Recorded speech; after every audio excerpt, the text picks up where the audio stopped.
వైఎస్ఆర్సీపీని శాసన మండలి సభ్యులు బీద రవిచంద్ర ఉతికి ఆరేశారు. టీడీపీ కార్యాలయంలో ఏర్పాటు చేసిన విలేకరుల సమావేశంలో బీద వైసీపీ హత్య రాజకీయాల నుంచి తిరుమల పరకామణి చేతివాటం వరకు స్పష్టంగా ఏకిపాడేశారు. ఈ సమావేశంలో రూరల్ నాయకులు కోటంరెడ్డి శ్రీధర్రెడ్డి కార్యకర్తలు ఉన్నారు. అందరికీ నమస్కారం. మాజీ ముఖ్యమంత్రి జగన్మోహన్ రెడ్డి గారు 2 గంటల ప్రెస్ మీట్ పెట్టి హరికథలు బుర్రకథలు ఒక కొత్త పందాలో ఆయన ప్రభుత్వంలో జరిగినటువంటి అవినీతి, దోపిడీ, దుర్మార్గాలు, చివరికి ఆ దేవదేవుడు ప్రపంచం మొత్తం ఎంతో నమ్మకంతో ఒక పవిత్రమైనటువంటి క్షేత్రంగా చూసే తిరుమలలో జరిగినటువంటి అవినీతి అరాచకాలపై ఎదురుదాడి మొదలుపెట్టారు. ఈ రాష్ట్రంలో గత ప్రభుత్వం వైఎస్ఆర్సీపీ అధికారంలో ఉన్నప్పుడు జరిగిన అవినీతి, అరాచకాలు, దుర్మార్గాలపై ఏ స్కామ్ వెలుగులోకి వచ్చినా వెంటనే ప్రభుత్వంపై ఊహించినటువంటి విధంగా ఓ దుష్ప్రచారం, ఒక అబద్ధపు ప్రచారం నారా లోకేష్ గారి మీద, లేకపోతే ముఖ్యమంత్రి చంద్రబాబు నాయుడు గారి మీద, లేకపోతే ఉప ముఖ్యమంత్రి పవన్ కళ్యాణ్ గారి మీద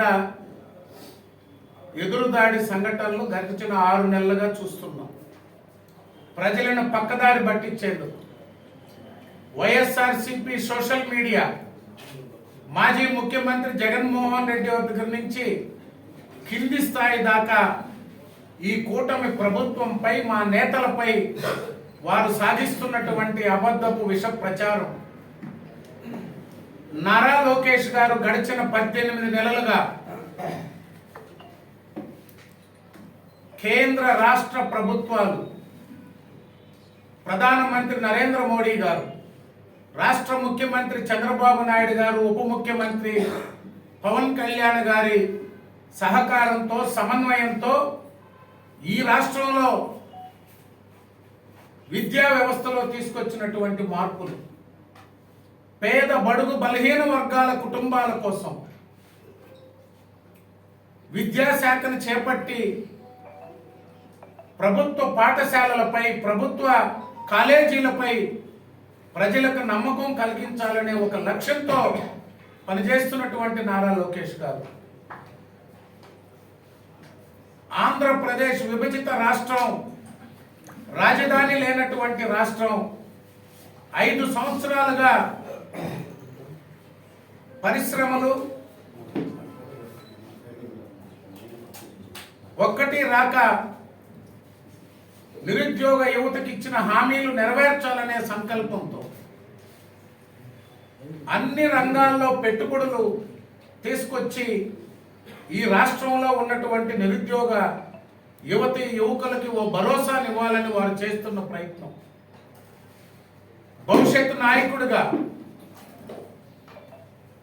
ఊహించిన దానికంటే వేగంగా లోకేష్ గారి పనితీరు, ప్రపంచం మొత్తం నారా లోకేష్ గారి పనితీరుని మెచ్చుకుంటుంటే భవిష్యత్పై భయాందోళనతో జగన్మోహన్ రెడ్డి గారు దిగజారి లోకేష్ బాబు గారి 18 నెలల పర్యటనకు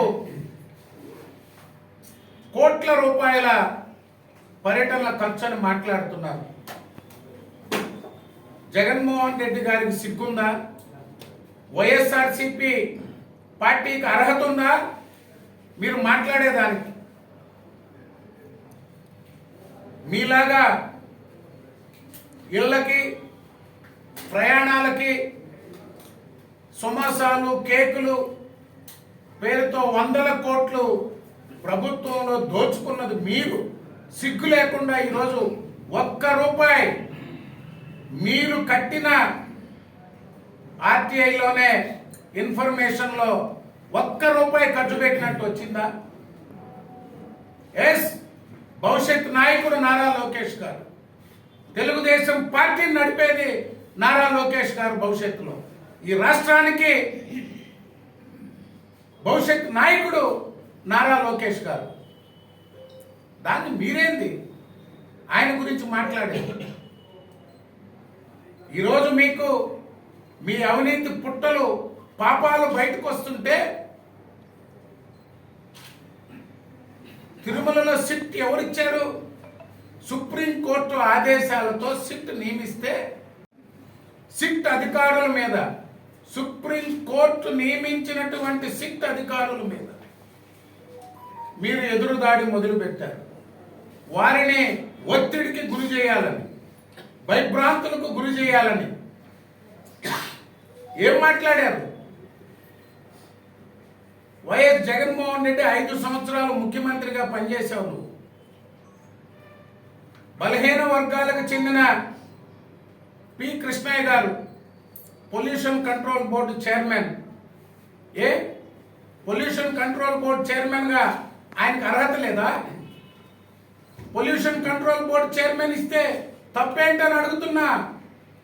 మీ అత్తలు, మీ మామలు, మీ కుటుంబానికంతా ఈ రాష్ట్రం అంతా పంచిపెట్టారే.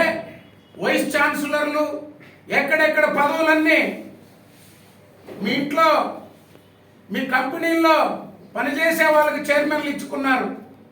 తెలుగుదేశం పార్టీ, చంద్రబాబు నాయుడు గారు, కూటమి ప్రభుత్వం ఎప్పుడు అలా చేయలే. కృష్ణయ్య గారి ఉమ్మడి రాష్ట్రంలో ఒక నిజాయితీ గల అధికారి, ఐఏఎస్. ఆయన అనేక జిల్లాలకు కలెక్టర్గా చేశారు, టీటీడీ ఈఓగా పనిచేశారు, విద్యాశాఖ కమిషనర్గా, ఫిషరీస్ కమిషనర్గా. ఈ భారతదేశంలో మొట్టమొదటిసారి ఎన్డీఏ ప్రభుత్వ హయాంలో NFDB, national fisheries development board executive సెక్రటరీగా పనిచేశారు ఆయన. విస్తృతమైనటువంటి పరిచయాలు. ఈ ఉమ్మడి రాష్ట్రంలో ఏ ప్రాంతంలో ఏ అవసరాలు ఉన్నాయి, ఏ ప్రాంత ప్రజలకి ఏ సమస్యలు ఉన్నాయి తెలిసినటువంటి ఆఫీసర్ ఆయన. ఏమి ఎన్టీఆర్ ట్రస్ట్ లో పనిచేస్తే తప్పేంటి? ఆయన ఏమన్నా మీలాగా మీకు ఉన్నాడు ఒక మీ ఇంటి గుమస్తా, మీ పవర్ ప్రాజెక్టులో పాలేరు ధనంజయ రెడ్డి, ఆయనలాగా సీఎంఓలో పెట్టుకోవాలా? మేము మాట్లాడగలం. ధనంజయ రెడ్డి గురించి, జవహర్ రెడ్డి గురించి, మీరు పెట్టుకున్న ఆఫీసర్లందరి గురించి. సంస్కారం కాదు. ఎవరు ఏ ప్రభుత్వం అయినా, ఏ పార్టీ అయినా, ఎవరితో వారు సన్నిహితంగా ఉన్న ఐఏఎస్లు, ఐపీఎస్ల గురించి మాట్లాడే ముందు ఏం మాట్లాడుతున్నావు? వాడు వీడు ఫోటో భువనేశ్వరి. నీకు అసలు సంస్కారం ఉందా జగన్మోహన్ రెడ్డి అని అడుగుతున్నా. ఏనాడైనా చంద్రబాబు నాయుడు గారు కానీ, నారా లోకేష్ గారు కానీ, వైఎస్ విజయాన్ని కానీ ఎప్పుడన్నా మాట్లాడిందా తెలుగుదేశం పార్టీ? మాకు ప్రత్యర్థులైన వైఎస్ రాజశేఖర రెడ్డి గారి సఖి వైఎస్ విజయమ్మ గారు, తన కూతురు వయసున్న షర్మిల గారు అంటారు చంద్రబాబు నాయుడు గారు. నీ సంస్కారం ఏంటో, నీకు బీసీల మీద ఉన్నటువంటి ఆలోచన ఏంటో అది చాలు. ఐఏఎస్ కృష్ణయ్య గారు మీలాగా మీ కంపెనీలకి గుమస్తాగా పనిచేసిన ధనంజయ రెడ్డి లాంటి ఐఏఎస్ కాదు ఆయన. మీరు మీ తండ్రి రాసుకున్న ఐఏఎస్ కాదది. ఒక పేద కుటుంబంలో పుట్టి ఒక ఉత్తమ ఐఏఎస్ అధికారి కృష్ణయ్య గారు. ఏం తెలుసు నీకు గోపీనాథ్ జెట్టి గురించి? ఒక చిన్న కుటుంబంలో పుట్టి గోపీనాథ్ జెట్టి ఐపీఎస్, ఐఏఎస్ కావాలని ఎంతో కష్టపడి ఐపీఎస్ ఆఫీసర్ అయినటువంటి గోపీనాథ్ జెట్టి గారు, వారి గురించి మాట్లాడేమో. గుంటూరు ఐజీ గారి గురించి మాట్లాడావు. ఒక భయభ్రాంతులకు గురి చేయడం, సిట్ అధికారుల్ని సప్త సముద్రాల అవతలున్నా పట్టుకొస్తా, రిటైర్ అయినా పట్టుకొస్తా, నువ్వు అవినీతి చేయకపోతే, నువ్వు అక్రమాలకు పాల్పడకపోతే నీకెందుకు అంత భయం? ఎందుకు అధికారులను అలా బెదిరిస్తున్నావు? ఎందుకు వారిని దుర్భాషలు ఆడుతున్నావు? జగన్మోహన్ రెడ్డి మాట్లాడే ముందు నీ చరిత్ర 21-22 సంవత్సరాలు, మీ తండ్రి ముఖ్యమంత్రి అయినప్పటి నుంచి ఈ రాష్ట్రంలో హత్యలు, నీ ప్రోద్బలంతో జరిగిన హత్యలు, పరిటాల రవి గారి హత్య, ఏమైపోయారు? సూర్యనారాయణ రెడ్డి ఉన్నాడా? మొద్దుసీను ఉన్నాడా? పటోళ్ళ గోవర్ధన్ రెడ్డి ఉన్నాడా? అజీజ్ రెడ్డి ఉన్నాడా? మీ చిన్నాన్న వైఎస్ వివేకానంద రెడ్డిని హత్య చేసి ఒక్కరున్నారా?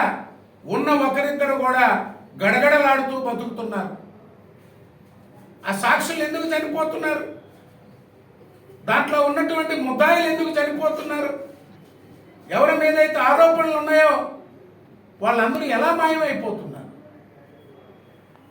వివేకానంద రెడ్డిని హత్య చేసి గుండెపోటని చెప్పిన మీరు సాయంత్రానికి ఎలా మార్పు చేశారో, సిఐ సతీష్ చనిపోయినటువంటిది, హత్య గావించబడినది వాళ్ళ కుటుంబానికే తెలియదు. వైఎస్ వివేకానంద రెడ్డి హత్యని ఎలా పక్కదారి పట్టించారో సిఐ సతీష్ది కూడా వెనువెంటనే ప్రెస్ మీట్లు, ఎవరైతే దీంట్లో ముద్దాయిలు ఉన్నారో, ఎవరైతే అవినీతికి పాల్పడ్డారో వీళ్ళే సర్టిఫై చేస్తున్నారు ఆయన ఎలా చనిపోయాడు. నిన్నటి రోజున మీ ప్రెస్ మీట్ తర్వాత పరకామణి కేసులో ఉన్నటువంటి ముద్దాయి ఇచ్చారు. ఆయన ప్రెస్ మీట్లో మాట్లాడుతూ చెప్పారు, 14 కోట్లు రాసిచ్చాడు కదా స్వామి. ఎవరు సొమ్మయ్యా? ఎవరు? మీ తాత మీ అబ్బల సొమ్మ? ఏదో సర్టిఫై చేస్తున్నావు. 14 కోట్లు రాసి దేవుడి సొమ్మ అంటే మీరు రాసిస్తే 100 కోట్లు కొట్టేసి దాని మీద ఎంక్వైరీ చేయకుండా, దాని మీద వెరిఫై చేయకుండా మీరు చెప్పిందే ప్రభుత్వాలు వినాలా? వైఎస్ఆర్సిపి ప్రతిపక్షంలో ఉన్న, అధికారంలో ఉన్న అబద్ధపు విష ప్రచారాలతో ప్రజలను పక్కదారి పట్టించడం, లేనిపోని అనుమానాలు రేకెత్తించడం, ఈరోజు పరకామణి కేసు మీద, లేకపోతే రాష్ట్రంలో జరుగుతున్న అభివృద్ధి కార్యక్రమాల మీద, పింక్ డైమండ్లో ఎంత నిజముందో, ఒక సామాజిక వర్గానికి, కమ్మ సామాజిక వర్గానికి 54 మందికి డిఎస్పి ప్రమోషన్లో ఎంత నిజముందో ఒక్కటన్నా నిరూపించగలిగారా? 5 సంవత్సరాల అధికారం నుండి ఒక్కటైనా నిరూపించగలిగారా? కేసులు విత్డ్రా చేసుకున్నారు. ఈరోజు ఎన్టీఆర్ ట్రస్ట్లో పనిచేసాడని, ఏమైనా ఒక ఉత్తమ అధికారి కాబట్టి ఎన్టీఆర్ ఫౌండేషన్కి ఆయన కోఆర్డినేటర్గా పెట్టుకున్నారు కొంతకాలం. అనేక మంది ఐఏఎస్లు, ఐపీఎస్లు, ఇప్పుడున్న ఆయన కూడా ఒక రాష్ట్రంలో డీజీపీగా పనిచేసిన వ్యక్తి, గతంలో ఐఆర్ఎస్ ఆఫీసర్ ఉన్నాడు. ఒక ప్రొఫెషనల్గా నడపాలని భువనేశ్వర్ మేడం, అధికారులు అయితే కేంద్ర ప్రభుత్వం, రాష్ట్ర ప్రభుత్వంలో ఐఏఎస్లు, ఐపీఎస్లు, ఐఆర్ఎస్లు ఉంటే ఆ సంస్థని నడుపుతారని పెట్టుకుంటున్నారు. సీనియర్ మోస్ట్ ఆఫీసర్, ఉత్తమ అధికారి, ఉమ్మడి రాష్ట్రం మీద సంపూర్ణ అవగాహన ఉన్నటువంటి వ్యక్తి, ఏపీఐఐసి చైర్మన్గా ఈ రాష్ట్రంలో బలహీన వర్గాలకు రిజర్వేషన్లు ఉండాలా, ఏపీఐఐసిలో ఎస్సీ, ఎస్టీ, బీసీ మైనారిటీలకి ఏపీఐఐసి పారిశ్రామిక కేంద్రాల్లో రిజర్వేషన్లు ఉండాలని ప్రభుత్వానికి సూచించి అమలు చేయాలని ప్రయత్నం చేసిన అధికారి కృష్ణయ్య గారు. మీ భాష 11 సీట్ల నుంచి 1 సీటుకో 2 సీట్లకో పదే పదే ఈ విధమైన అవమానకరమైనటువంటి భాష మాట్లాడే వైఎస్ జగన్మోహన్ రెడ్డి ఏం చెప్తాడు? పెత్తందారులు వర్సెస్ పేదలు. నువ్వు చెప్పేది ఏంటి? పెత్తందారులు వర్సెస్ పేదలు. నీ భాష ఏంటి? ఎప్పుడో 50-60 సంవత్సరాల క్రితం 50-60 సంవత్సరాల క్రితం పెత్తందారులు, జమీందారులు, దోపిడీదారులు వాడినటువంటి భాష వాడుతున్నావు ఈరోజు నువ్వు. ఏ పేదల కుటుంబంలో పుట్టి ఈరోజు అధికారులుగా ఈ రాష్ట్రానికి సేవలు అందిస్తున్నారో వారి గురించి మాట్లాడే ముందు నీ నినాదాలు మాత్రమే పెత్తందారులు వర్సెస్ పేదల ఎన్నికల నినాదమే. వారిని గౌరవించే సంస్కారం లేదు నీకు. ఇదే పందా కొనసాగిస్తే వైఎస్ఆర్సీపీ మాయమైపోతుంది రాష్ట్రం నుంచి అని హెచ్చరిస్తుంది.